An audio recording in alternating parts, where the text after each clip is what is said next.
I'm Martha Jackson. You were born the same year of the sinking of the Titanic. As a child, did anyone, family members or friends of the family, have any memory of this or talk about this event? No, there was no one in our family that I heard anyone speak of. World War I, did anyone you know serve in the war? What were your connections or remembrance of people talking about this event? The thing I remember the most about was the sailor was in a wheelchair, and I don't recall what was the matter, but he had been injured, and it was in the springtime, and I loved to pick violets, and he'd always find a place where there were a lot of violets and spend time with me picking violets. And the young man that was in the army came back all okay, but then he liked to hop the train and ride out to the edge of town, which he did one night and fell under the train wheel and lost an arm.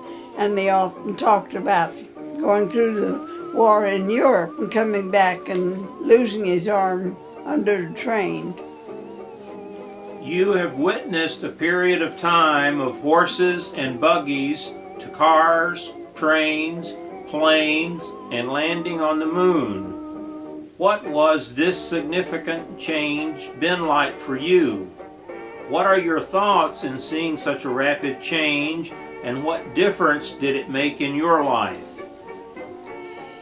Well, I do distinctly remember the horse and buggies and how we would go to the country and visit relatives, come home and it'd be storming and bad and during the summer nights, and the horse was just left to go its way and always found its way home.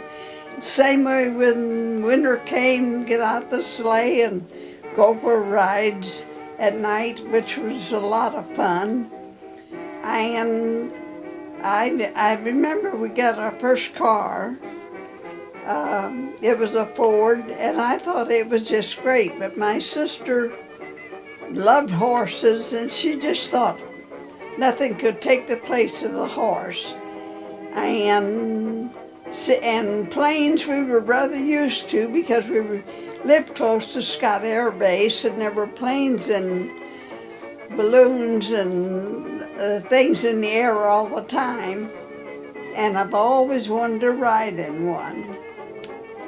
And I think seeing all these different modes of transportation made me feel like I wanted to go places where they were available. But we lived in a little country town and spent quite a bit of time in St. Louis, but still it wasn't the same as being where these things were available for the citizens.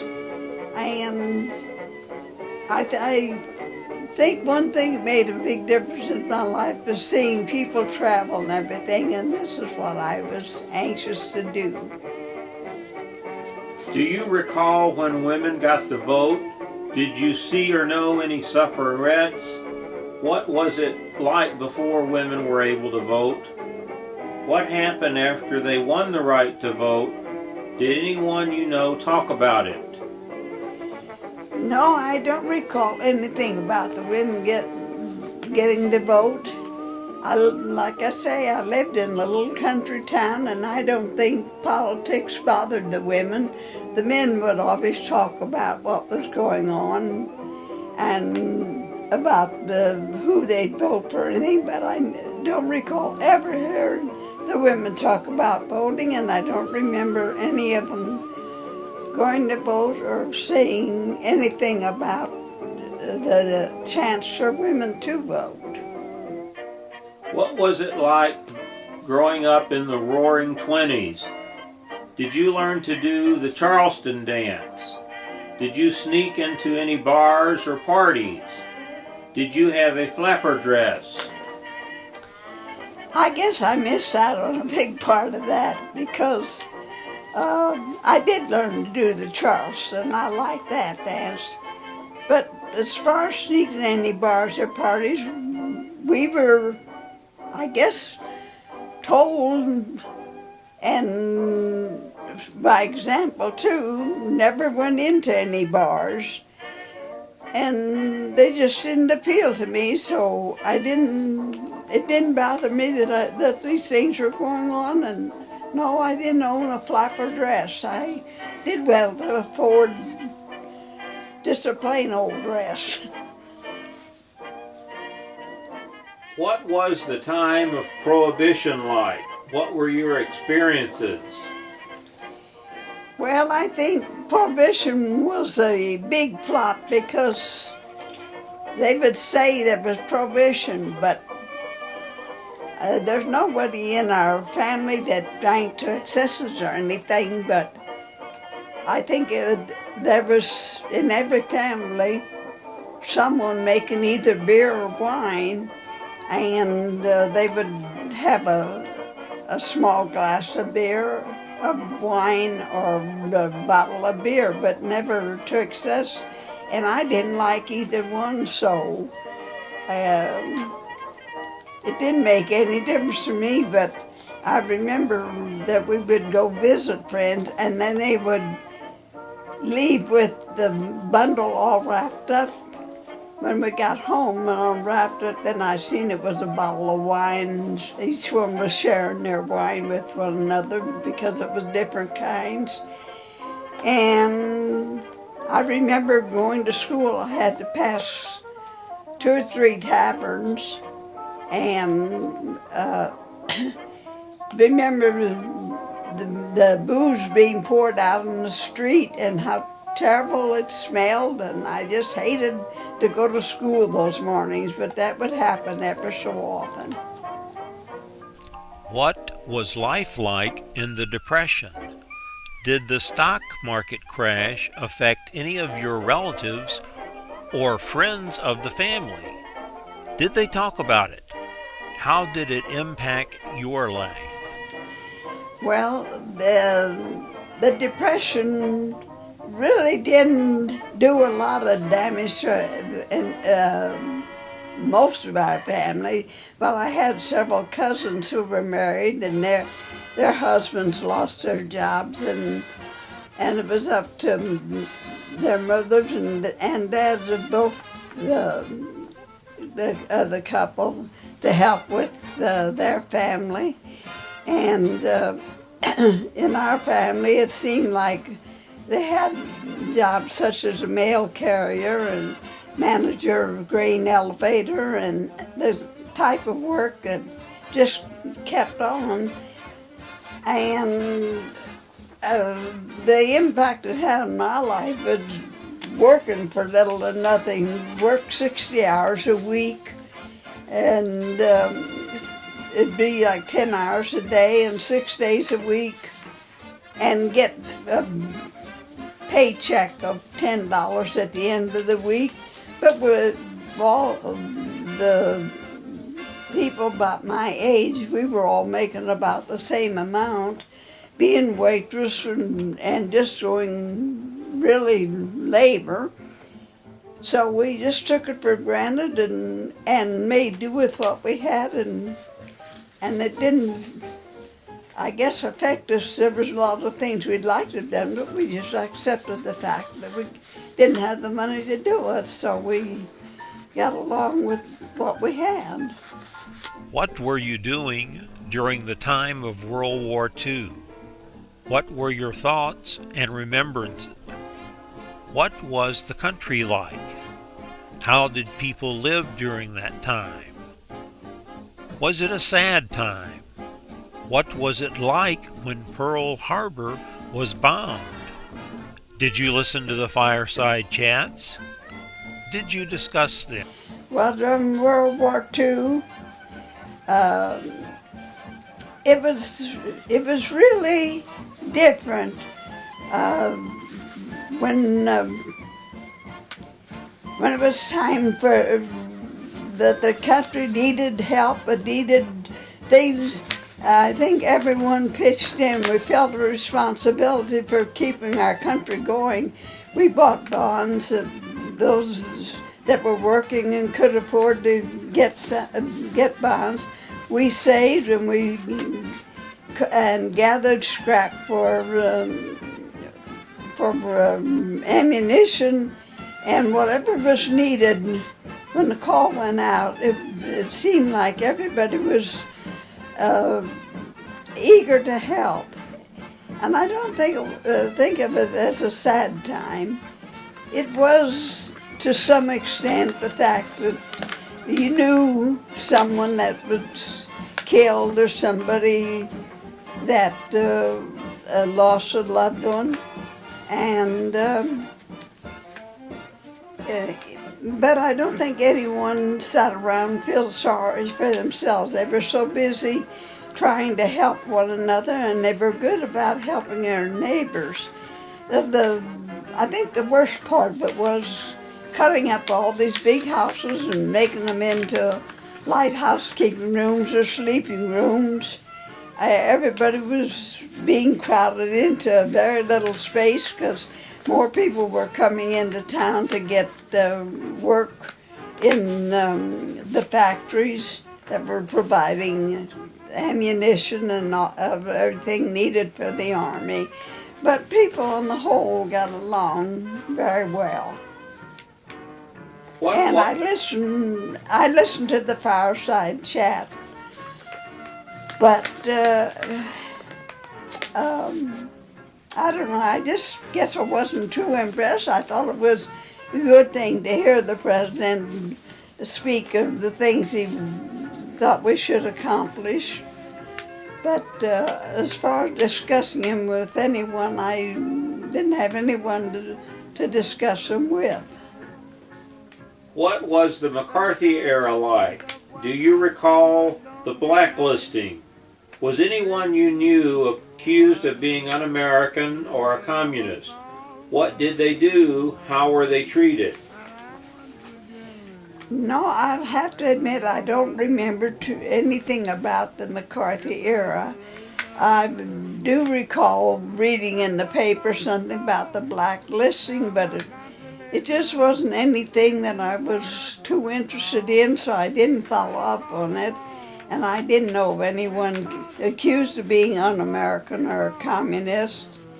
And it seemed to me that everyone I knew was really American. Did any particular president stand out?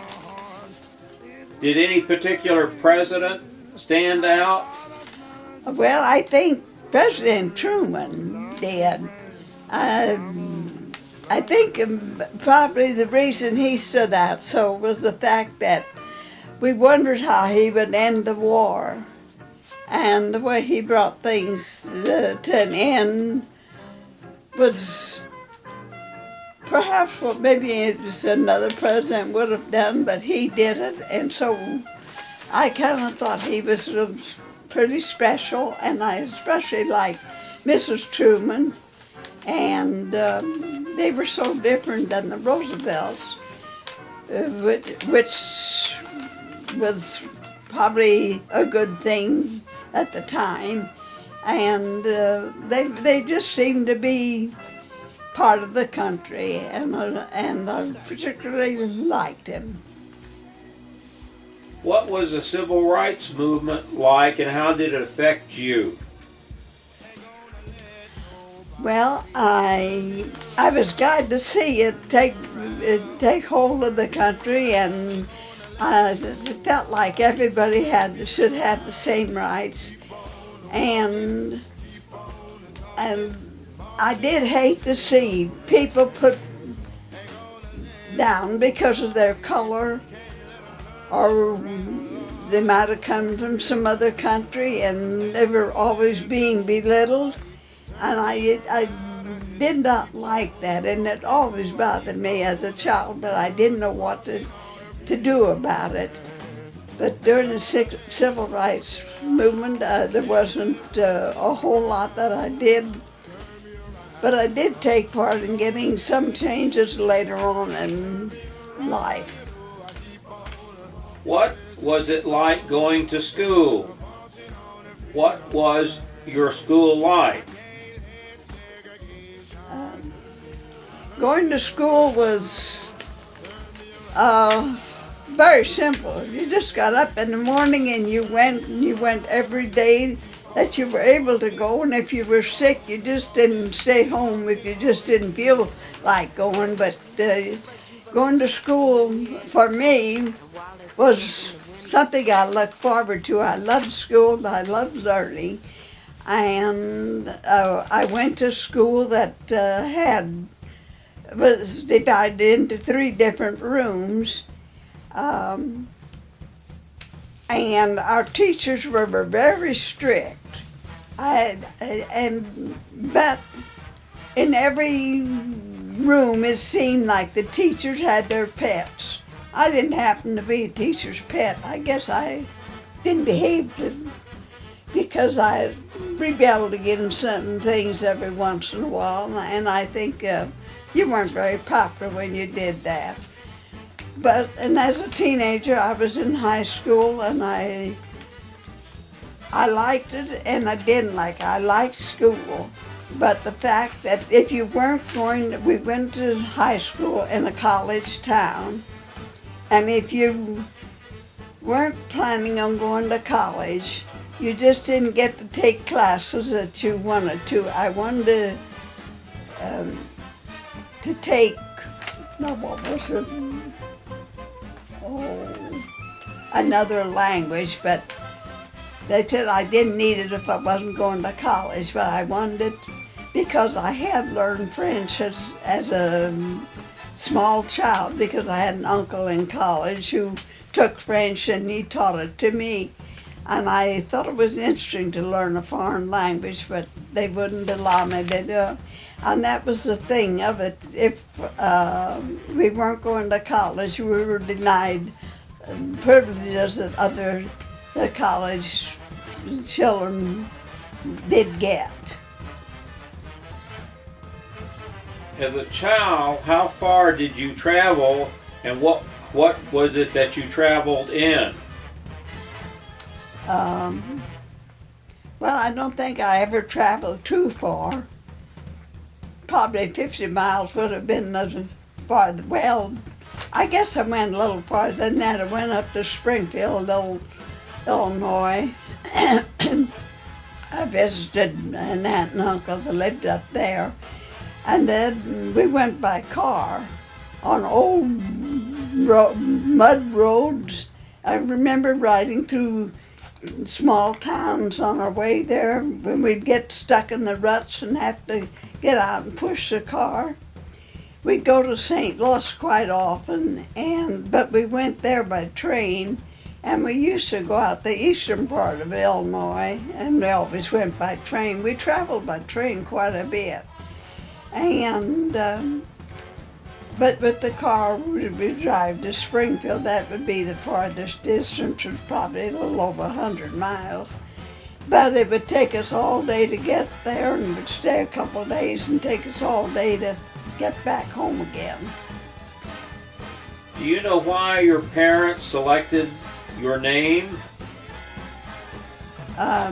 Yes, my mother's name was Martha, and my mother's name was Elizabeth, so they named me Martha Elizabeth.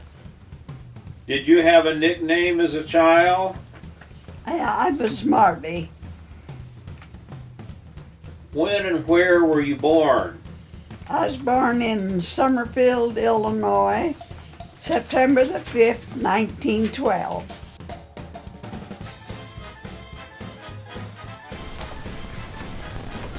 How did your family come to live there? Well, really, I don't know. My grandmother and grandfather, they came, my paternal ones came from Germany, but I don't know if they came at the same time or from the same area, and really I don't know anything about them. And as far as I know, they settled in Summerfield, Illinois. And my maternal grandmother and grandfather came from Pennsylvania, and they lived in Missouri and moved to Missouri from Pennsylvania and then came over to Illinois and settled there.